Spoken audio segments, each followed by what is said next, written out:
All right, so here's the why. I've been curious and wanting to explore magic mushrooms for a while. I was pretty much straight edge until I found alcohol at 17, but refrained from hard drugs and psychedelics. But I'd hear whispers of microdosing over a decade ago in Silicon Valley. Tech entrepreneurs, execs, and programmers getting a leg up with mushrooms, nootropics, and birthing this whole biohacking phenomena. I'd hear people like Joe Rogan light up when the subject presents itself. I'd remember accomplished artists like the Beatles or giants like Steve Jobs promulgating their experiences. Are these mystical memes passed from our history or a joyride into illusion? There was hesitation while I continued to struggle with clinical depression, anxiety, and panic attacks. I tried to varying degrees of relief, pretty much every standard course of treatment afforded to me, weekly CBT with a doctor, all sorts of medications, all sorts of supplement stacks, changing of my diet, increases in exercise, meditation, microbiome improvements. Nothing, I felt, gave me any sustained and substantial improvements. So I finally decided to try magic mushrooms. I was also lost and wanted an epiphany of some sort. But the truth is, I also required irrefutable confirmation of the existence of either aliens, time travel, or the multiverse. It was necessary. It is necessary. All right, let's get on with it. I won't dive into the clinical research and neuroscience in this video, like psilocybin's ability to upregulate the visual cortex, medial and frontal polar cortex, which manages decisions and awareness, or the subgenial anterior cingulate cortex, which modulates autobiographical memories. But I decided to say these words now because they sound fancy. What I'm going to do is just read you some of my notes from after each journey and recap at the end with some general thoughts. I met up with a friend and got a hold of 4 grams and dosed there. Driving home was a complete adventure and dangerous. I was so anxious and nervous. It felt like driving on a fifth of Jack Daniels. I felt severely buzzed and compromised. I won't do that again. I was so happy to arrive home safely, but I had immense trouble opening the door. I kept on dropping my keys, and I wasn't able to get the key into the hole, and probably for obvious and childish reasons, laughed uncontrollably while I was outside. And then I started laughing even harder and louder at the notion that my neighbors were watching me thinking, oh, this dude's nuts. Made it back because I wasn't quite sure. I'm so fucked. I had very low expectations because many medications, alcohol, edibles, they don't seem to affect me at doses that affect other people. And the 2 grams last time felt like nothing. I also never had any hallucinogens prior to this experience. But I noticed that the swirls on my kitchen counter started to swirl. I found I could make them stop briefly by shaking my head like that. But I thought, oh wow, that actually looks very real. I felt like playing music, so I put on some whiskey blues type stuff and was really enjoying it. I noticed the pattern on my window curtain started to move. Then the whole curtain just sort of like magnified within my visual field, and it essentially became a wall, the entire curtain. And then it got trippy because I saw an impression of like this humanoid head behind the curtain, and it was moving. Then I saw the impression of like its arms, and the figure was moving in a way that looked like it wanted to give me a hug. I chose to hide underneath a blanket in the corner furthest away from that curtain and just stared at it for like an hour. I actually started crying at how beautiful I thought it was. I got nostalgic and put on some old videos I had unlisted on YouTube. This was all lovely, but when I laid on the couch and when I closed my eyes, I was completely blown away. In full Technicolor 3D 8K resolution is what it seemed like. I saw what looked like red, green, and blue tentacles without the suction cups, but they were there and moving and slowly wrapping and enveloping me into like a cocoon. And I was crying more. I was so tired. I wanted to move rooms though, so I put on some random psychedelic playlist and laid down in another area on my side, completely just plastered. I saw my dad on his deathbed. Like in real life, he was there just motionless and with this fluid dripping from his nose. This image has haunted me. What actually happened that day was after my father had passed, my brother asked me to wipe his nose. There was fluid running down his nose. And I remember it being really difficult because with every wipe, there was just more fluid that would follow the same trail from when I had already wiped it. So it was this never ending wiping, and I lost it there, and it's haunted me since. So I'm here now, lying on my side on mushrooms. I see my dad, and I see the fluid, and that fluid just, I'm not wiping it this time. It just grows and grows and grows, and then it starts defying the laws of gravity as I saw it move, just like the tentacle visuals I was witnessing earlier, and it too started to envelop me. So I wasn't really scared. I wasn't fascinated. I just thought, oh, this is happening, and just sort of accepted it, and it was cathartic. After a little while, I suddenly had a burst of energy and searched for Interstellar, because big ego, I was like, I'm going to solve the Earth. What problem of Earth? I don't know, but I knew I needed a Chris Nolan movie. So I was unaware that just looking for the movie would take 2 hours, and by the time I put it on, the trip was over. So my apologies for not being able to save the planet. But I tried. What I did instead was I had dark chocolate, and I felt really warm, that I unusually sent out some random texts, and definitely felt more genuinely interested in the people I was messaging. I felt like there's something here. I couldn't wait for the next experience and insight. It became clear that under normal conditions, I personally lack the sensorial bandwidth and experience to navigate some of these existential questions and the answers that this experience may have offered. I felt ready to conquer the world, though. Great feeling I hadn't had for a while. I was energized, but it did feel like my body was put through the ringer. All right, so about 3 days later, I went for it again.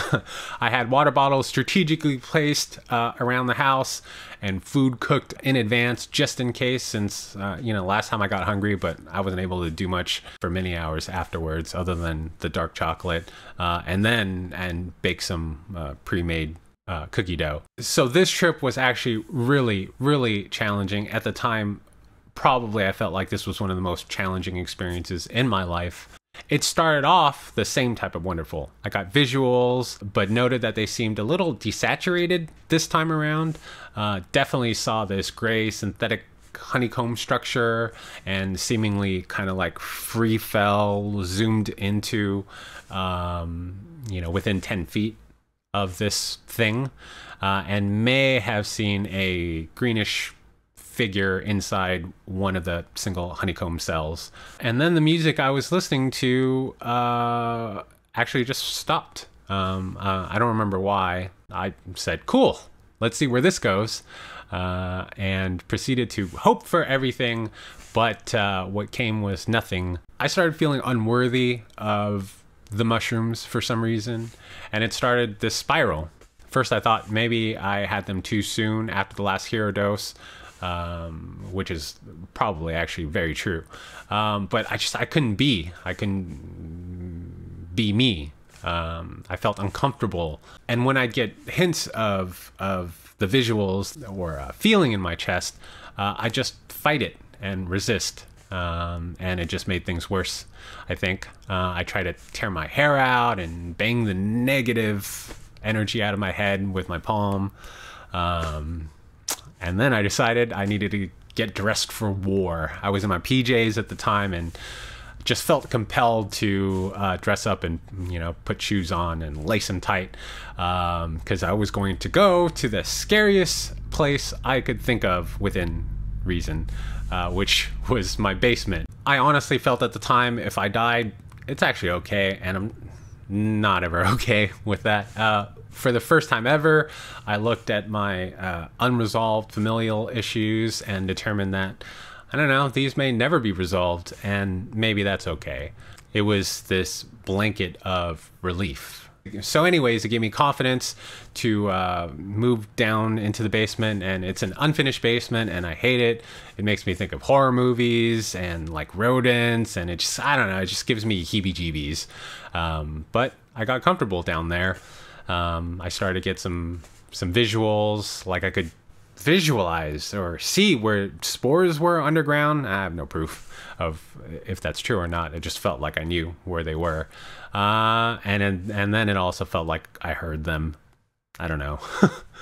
So after spending an hour in my scary basement, inviting the worst, and when nothing happened, I walked upstairs and wrote this for some reason. Then I walked to the kitchen, had a bite of delicious pork and dark chocolate, and it tasted amazing. By the end, I was exhausted. It felt like I went to war with myself. I thought I made a breakthrough and felt good, feeling like in a huggy mood, and again, started texting warm sentiments to some family and friends. I waited a whole week this time, and because of my last experience, I made less preparations. So throughout the evening, I found my left deaf ear kind of peculiar. What was going on there? A few years ago, I lost like some 95% of my hearing in this ear. But suddenly I thought I could hear the snap of my fingers the best since I lost it. I covered my right ear and was snapping like for the like 10 minutes. And then I put on earbuds with another psychedelic playlist. And I remember my first reaction was just confusion. And I was thinking, nah, it's not happening. I thought about maybe bone conduction and maybe, I don't know. So anyways, I put an earplug in my right ear and solely listened to the music with my left. And it seemed like I was hearing more and more and picking up more and more things from the music just with that ear. So I was really confounded. I remember thinking, I wish I could make contact with who or what, I don't know. I wished I could have a conversation. So at one point in the evening, a voice, my voice, said hello in my head. I thought, well, hey, that's me saying hello to myself. And then my voice quickly responded with, who else did you expect me to sound like? Do you want some booming voice or a friendly one? Thought, okay, this is interesting. That was a quick response, something that I've never thought of before. So it continued. You wanted to talk, and we're talking. Isn't that all that matters? This voice asked. At one point, it said something along the lines of, you're not deaf, you just need to hear, which is, I don't know. At another point, it said, if we heal your deafness, would you believe in me? Are you ready for that? And I responded honestly, and I said, I don't know. It responded with, and this is ridiculous, but take 2 more grams and listen to Pink Floyd. No guarantees, but let's see what happens. Something to that effect.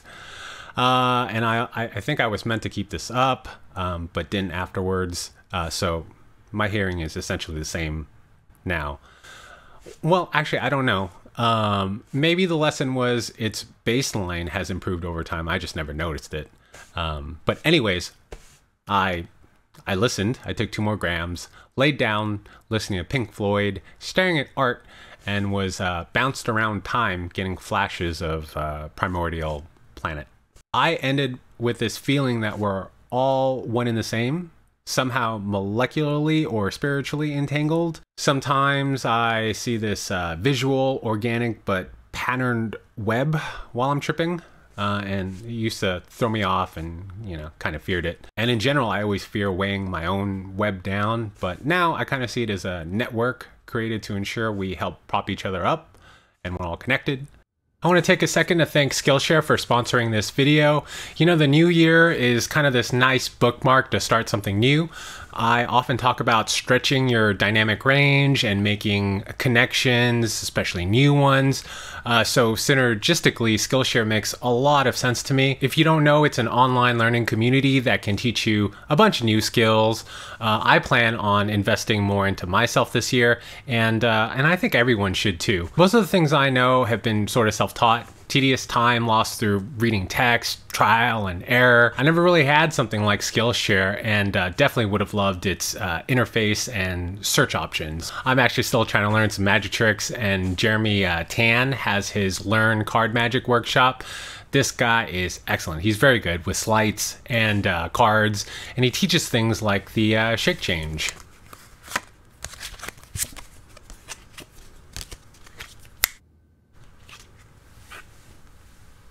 The platform is, of course, more than for creatives. Yes, there are great classes like for photography, graphic design, and painting, but I found a lot more like business development, mental and physical health. Want to be a YouTuber?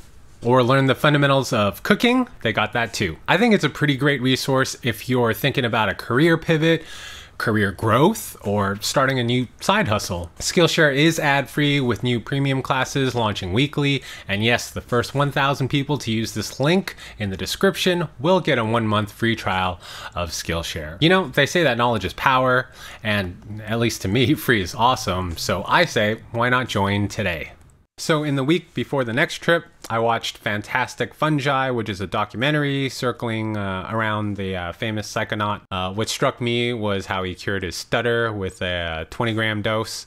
I thought it was interesting since my hearing appeared to improve during the last trip. I wanted to take a mushroom trip with a buddy, though, who's a good type of crazy, unsupplemented.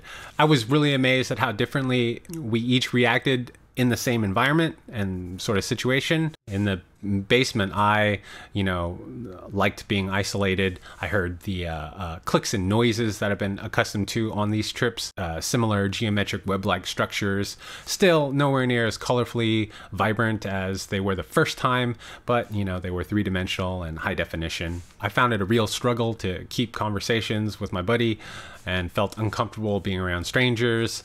His face experienced a similar change to when I see myself in the mirror when I'm on a trip, which is it starts to look a little grayish, decolorized, and a little demony.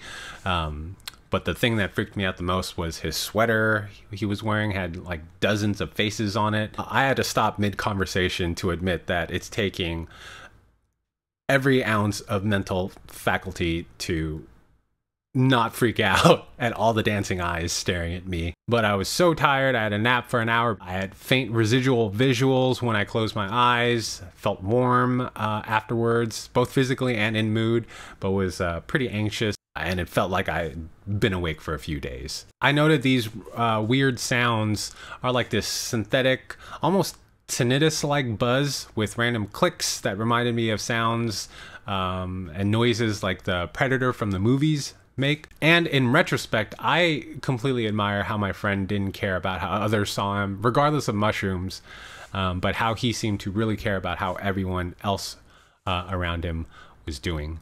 So, like a spore, the idea of the shaman level doses, which some classify as over 8 grams, that idea just kept on growing in my head. So, a week after, idiot, I decided to go for it. Let's just hope this turns out okay. Do I have any intentions for this trip? No, I do not. I do not. So this would be 6. Wonder how this is going to go. 8. Oh, that tasted like mushroom on the breath out. Ew. Here goes 12. Yeah, definitely doing this. There's 10. Here's the final 2 grams.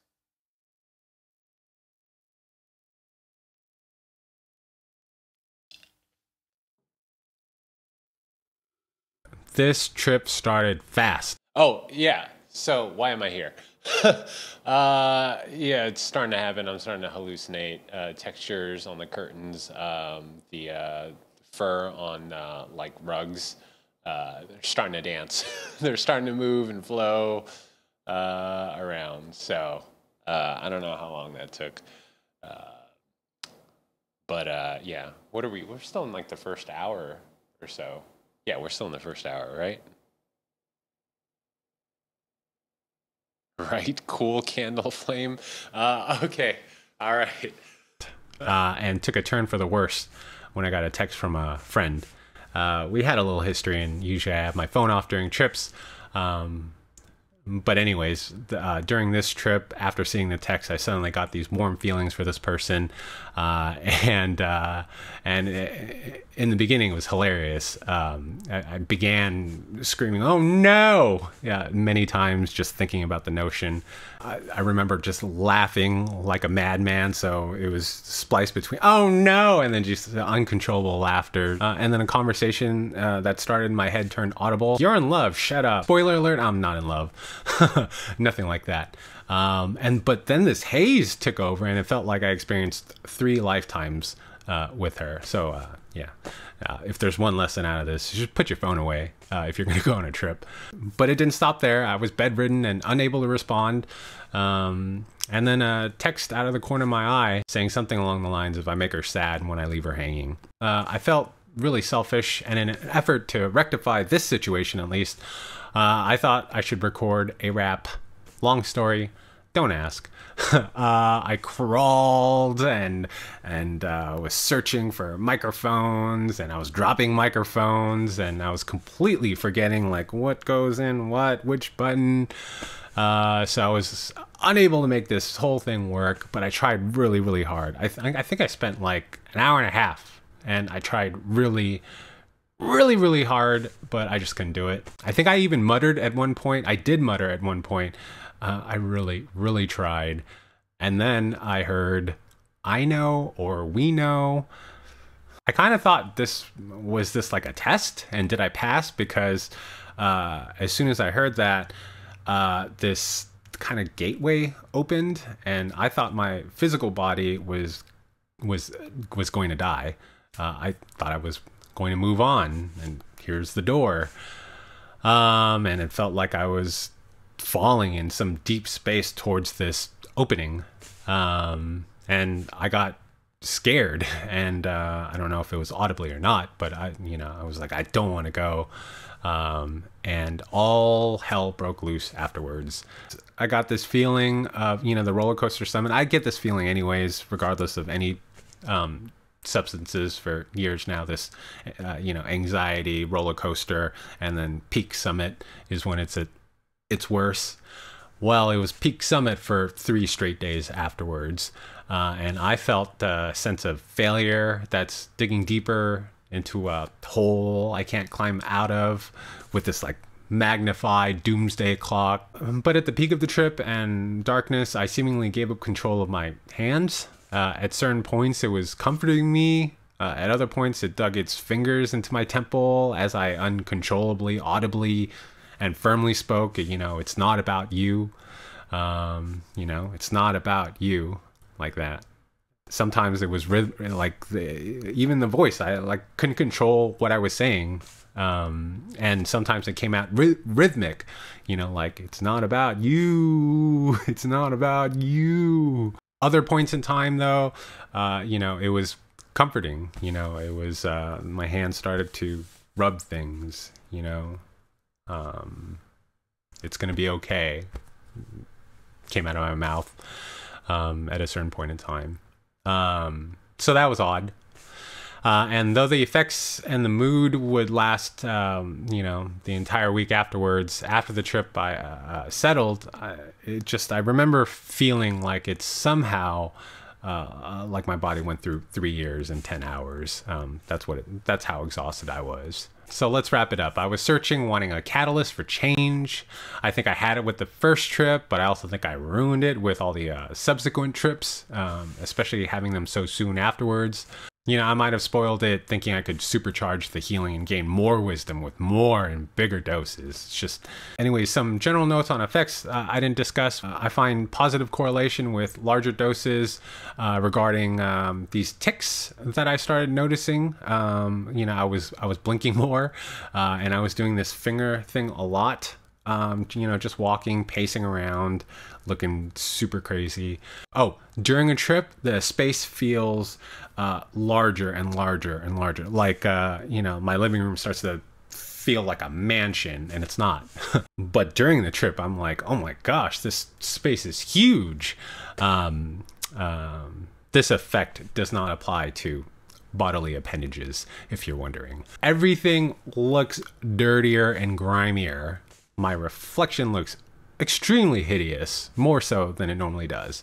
And dirt on grout stick out like a sore thumb. There's this clicking and this bzz, not a bee buzz, but like a guitar monitor low hum buzz. It's just really weird and loud and patterned enough to make me wonder if it's a form of communication that I don't understand. I always get these visual, geometrical, hazy 3D patterns. None as vivid as the first, and always more vivid with my eyes closed. But when my eyes are open, sometimes I'll see them, but it's this gray haze. It's almost like ghost images. I don't know. If I wanted to get a little wild, maybe it's like ghost-like memory patterns, or maybe I'm seeing stuff that's just. Maybe when my eyes are closed, I'm just seeing more clearly what's behind my eyelids. It seems like I'm heavily influenced by music and just general disposition, that day, that week, whatever. So the journey continues in silence, but music seems to at least partially direct the ship or amplify. Listening to this one Pink Floyd thing on YouTube, there's an arc to the music, and so my trip experience mirrors that arc. Whiskey Blues, even though it was okay the first time, just really gets me sad and terrible.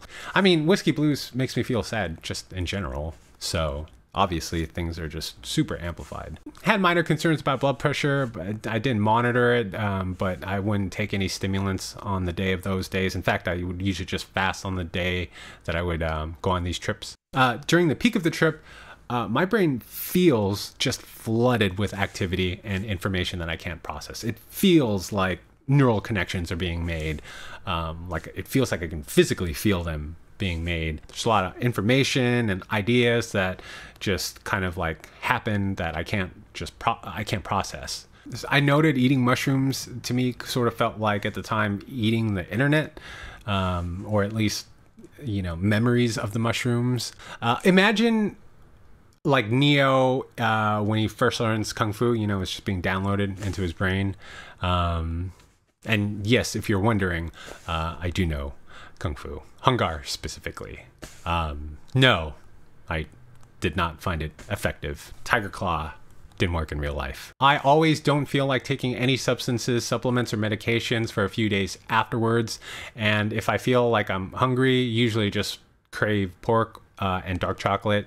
I can actually see why some people have used it to conquer substance addiction. And finally, nothing really seems surprising, my kitchen counters and floors swirling beneath me. I just think, oh, awesome, being transported to a foreign, organically synthetic vessel. Scary, but very cool. Our limited senses serve as this bottleneck to perspective and truth.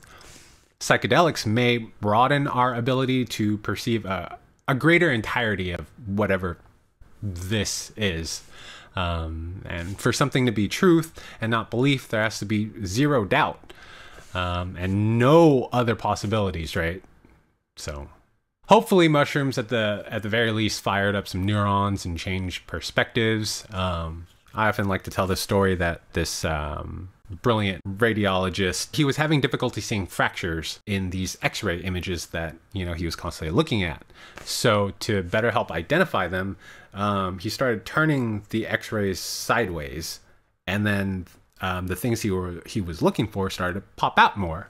The other story he would tell is walking down the same streets for over a decade, and then taking his young boy out on these walks, and how his son would point out, oh, look at that flower.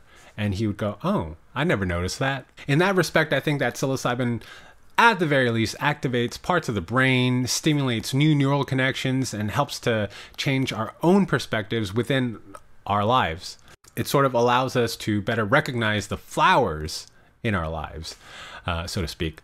Of course, there are other ways to do this, like traveling. And yes, a mushroom trip is also kind of like traveling too, so I don't know. I think not having the most pleasant experiences on these trips was somehow beneficial. Sort of the same way exercise helps, by stretching my dynamic range, creating tears and rebuilding stronger. Whatever the case may be, I think we're just going to hear more about psilocybin and its uses, some new laws and more scientists and researchers looking into psilocybin and its possible, therapeutic uses. I think this is a really exciting space, especially I'm ready to do a deep dive into microdosing them now, which could have a lot of more sustained benefits. But anyways, that's for another video, another day. I really appreciate you taking the time to watch this video, and yeah, let me know if you've had any cool epiphanies on any mushroom trips, or if that's something that you want to explore too and have been curious about. Anyways, take it easy for now. Psst, not about you. Wait, what? What does that even mean? Isn't it all about me? It's just me, me, me. It's me, me. Oh, so apparently shaman dose didn't get rid of the ego. 20 grams? No.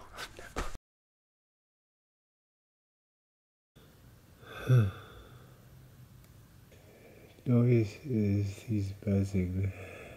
It's not natural, but there's order and pattern, so it makes me think it's some form of communication. It's like a kaleidoscope right now. Emotions earlier were overwhelming and non-specific.